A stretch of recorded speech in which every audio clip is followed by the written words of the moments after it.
வீட்டு ஃப்ரெண்ட்ல வைக்கிறதுக்கு ராமர் சீதாவும் முல்லைப்பூ செடியும் பிளான் பண்ணியிருக்கோம். இங்கேருந்து எடுக்கிறதுக்கு நம்ம வீட்டில் ஆல்ரெடி இந்த இருக்கிறதுக்கு முல்லைப்பூ செடி நல்லா வந்து இருக்கு. ஓகே, புது வீட்டுக்கு வெளியே மண்ணு ஃபில் பண்ணும்போதே கமெண்ட் செக்ஷன்ல எந்த மாதிரி பிளான்ஸ் வச்சா நல்லா இருக்கும் அப்படிங்கறத நாங்க கேட்டிருந்தோம். நிறைய பேர் பூச்செடி வைங்க, காய் மரம் அந்த மாதிரி வைங்க, எது வச்சாலும் யூஸ்ஃபுல்லா இருக்கிற மாதிரி வைங்கன்னு தான் நிறைய பேர் சொல்லியிருந்தீங்க. ஃபுல்லாவே ஆர்னமெண்டல் பிளான்ஸா வைக்காம கொஞ்சமாவது நம்மளுக்கு யூஸ்ஃபுல்லா இருக்கணும், அதுல இருந்து ஏதாவது ஒரு ஈல்டு எடுக்கணும் அப்படிங்கிற மாதிரி தான் நாங்க சாய்ஸ் எடுத்தோம்.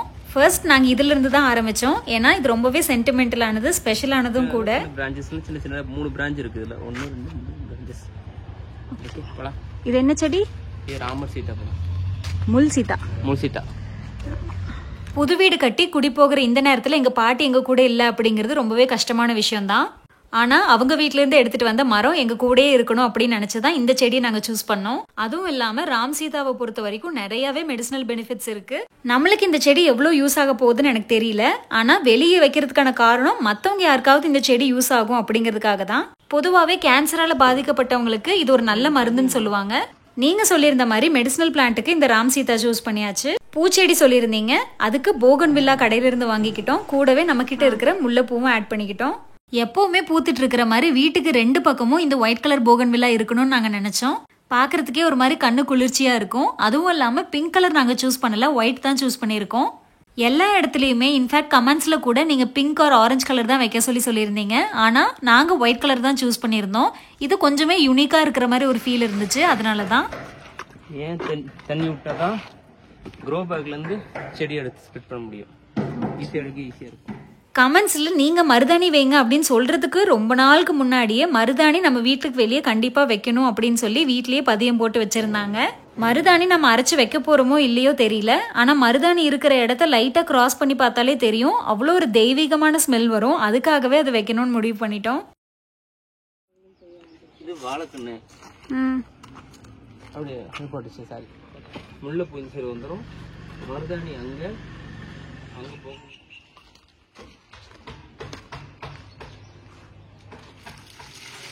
தண்ணி செம சூடா இருக்கு. வச்சா வருமா? வரும், வரணும்.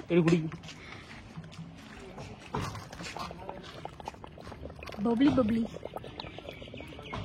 ஏன் எதுக்கு அவ்வளோ சூடு தண்ணி ஊத்திட்டோமா?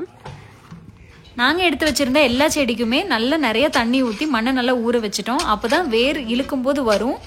என்ன நம்ம வீட்டுல இருக்கிற செடி தானே, க்ரோ பேக்கை கவுத்தி பிடிச்சா எல்லாம் வந்துடும் அப்படின்னு தான் நினைச்சோம். ஆனா எடுக்கவே ரொம்ப பெரிய டாஸ்கா இருந்துச்சு.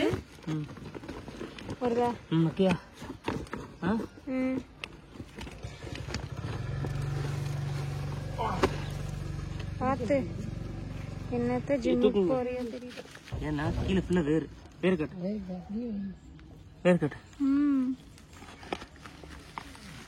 அதனாலதான் இழுத்தா வர மாட்டேங்குது. எடுத்துரு. இதுக்கும் அவ்வளோ நிறைய தண்ணி விட்டும் மண் எவ்வளோ ஈரமா இருக்குன்னு பாருங்க. இருந்தாலுமே வேர்லாம் நல்லா போய் க்ரோ பேக்ல ஒட்டிக்கிச்சு. இழுத்தாலும் பிஞ்சு தான் வந்துச்சு. நேராவே இப்படி வைங்க.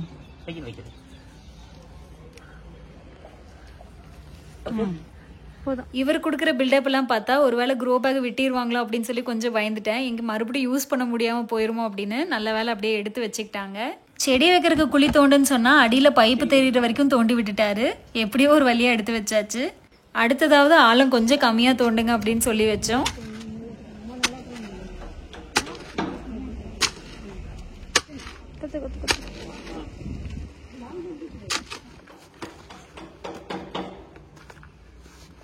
லைட்டா அத குத்துற மாதிரி பண்றா. டும் டம்னு அடிச்சா கொஞ்சம் அந்த மண்ணு ஒட்டாம வரும்ல. பார்த்து ஜிம்முக்கு போறேங்கிறத காட்டுறா. க்ரோ பேக்ல எடுக்கிறது தான் கொஞ்சம் கஷ்டம். ஏன்னா அது கொஞ்சம் ஃபிளெக்சிபிளா இருக்கும். ஆனா இந்த பிளாஸ்டிக் டப்பால எல்லாம் கவுத்துனாலே வந்துரும்னு நினைச்சோம். ஆனா இது அதை விட பெரிய டாஸ்கா இருக்கு. செடியே லைட்டா வேர் விட்டு தான் வந்துச்சு. உருகிட்டு இந்த குச்சியை மட்டும் ஊனி வச்சதுதான். நிறைய குச்சி ஊனி வச்சா எல்லாமே ஒவ்வொன்றும் ஒவ்வொரு செடியா வந்துருக்கு. உங்களில் நிறைய பேருக்கு என்னோட வீடியோஸ் பார்க்கும்போதே தெரிஞ்சிருக்கும் நான் பிளான்ஸ் மேலே எவ்வளோ ஒரு ஆசையாக இருப்பேன், கார்டனிங்கில் எவ்வளோ எனக்கு பிடிக்கும் அப்படிங்கிறது. நான் மட்டும் அப்படி கிடையாது, என்னோட பேரண்ட்ஸ், என்னோட ஹஸ்பண்ட், என்னோட பாட்டி தாத்தா எல்லாத்துக்குமே ஒரு கார்டனிங் மேலே ஒரு அவ்வளோ ஒரு ஈர்ப்பு. அதை நாங்கள் விட்டுறக்கூடாது அப்படிங்கிறதுக்காக தான் கண்டினியூஸாக ஏதாவது ஒன்று பண்ணிக்கிட்டே இருக்கோம். ஏதாவது ஈஸியாக வந்துருமா?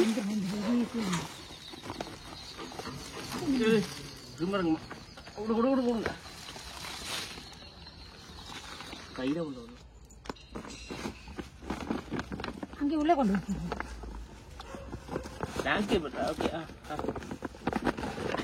இந்த ராம் சீதாவோட நாற்று நாங்கள் எடுத்துகிட்டு வரும்போது ஒரு கருவேப்பிலை குச்சியோட சைஸ் தான் இருந்துச்சு. அதனால தான் இருக்கிறதுலே குட்டி க்ரோ பேக்கில் பார்த்து கொஞ்சோண்டு மண் போட்டு வச்சுருந்தோம். ஆனால் அது இவ்வளோ பெருசானதுக்கு அப்புறம் தான் நாங்கள் மண்ணில் மாற்றி வைப்போங்கிறதே தெரியல. இதே ராம் சீதா மரம் இன்னொரு நாற்று இதே சைஸில் என்கிட்ட இருக்குது. நல்லா பார்த்துக்கிறவங்க கிட்ட தான் அதை ஒப்படைக்கணும் அப்படிங்கிறது நான் ரொம்ப நாளாக நினச்சி வச்சுருந்தேன்.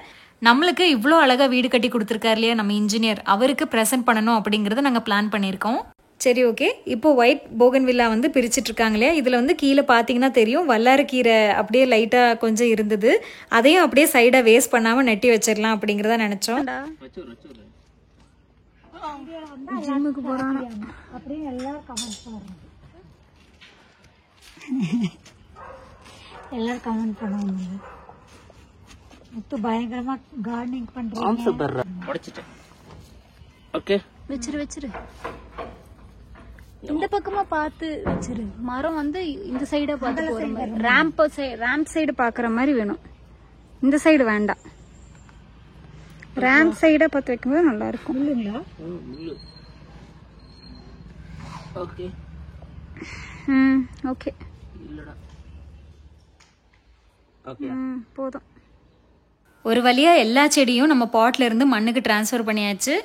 ரோஸ் செடிக்குள்ளேயே ஒரு மாதுளை நாத்தும் முளைச்சிருச்சு. அதனால இது நல்லா வெயில் இருக்கிற இடத்துல வச்சா காய் பிடிக்கும்னு சொல்லி இதையும் எடுத்துட்டு வந்து கேப்ல வச்சு விட்டாச்சு. இந்த இடத்துல மண்ணு ஃபில் பண்ணும்போதே நம்ம ஆல்ரெடி உரம் எல்லாமே கலந்து வச்சிருக்கிறதுனால இப்போதைக்கு மேலாக்குல உரம் எதுவுமே கொடுக்கல. இது ஏற்கனவே உரம் மிக்ஸ் பண்ணிட்டுருக்கா.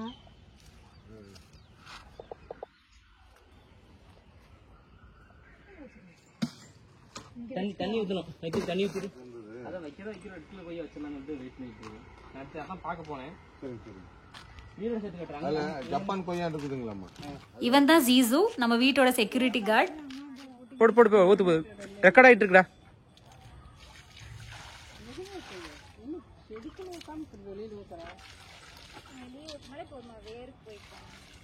போதும். அடுத்து அங்க ஊத்து. செடி வைக்கிறது வச்சு கொடுத்தாச்சு. இனி மெயின்டைன் பண்றதெல்லாம் இவங்க பார்த்துப்பாங்க, நம்ம பாட்டியும் அம்மாவும். நான் அப்படியே சைலண்டா ஒதுங்கி நின்றுட்டேன். நம்ம என்ன வேலை செய்யவா போறோம், சும்மா பார்க்க போறோம் அப்படிங்கிற மாதிரி. சண்டே ஆனாலே பாட்டியும் வீட்டுக்கு வந்துருவாங்க. ரொம்பவே ஜாலியா இருக்கும். அந்த சாட்டர்டே சண்டே வைப் செமையா இருக்கும். இந்த வீக்கெண்ட் ரொம்பவே சாட்டிஸ்ஃபைடா முடிஞ்சது. ஏன்னா நாங்க நினைச்சு வச்சிருந்த பெரிய வேலையை ஒரு வழியா முடிச்சிட்டோம். அடுத்த மைல்ஸ்டோன் நம்ம சேனலுக்கு 50K சப்ஸ்கிரைபர்ஸ் டச் பண்றது தான். சப்ஸ்கிரைப் பண்ணாதவங்க இப்போவே சப்ஸ்கிரைப் பண்ணிக்கோங்க. வீடியோஸை ரொம்பவே இன்ட்ராக்டிவாக கொண்டு போகலாம். ப்ளீஸ் உங்கள் டவுட்ஸை கமெண்ட் செக்ஷனில் போடுங்க. இந்த வீடியோ உங்களுக்கு பிடிச்சிருந்தது அப்படின்னா கண்டிப்பாக ஒரு லைக் கொடுங்க. Tata from Maithu vlogs.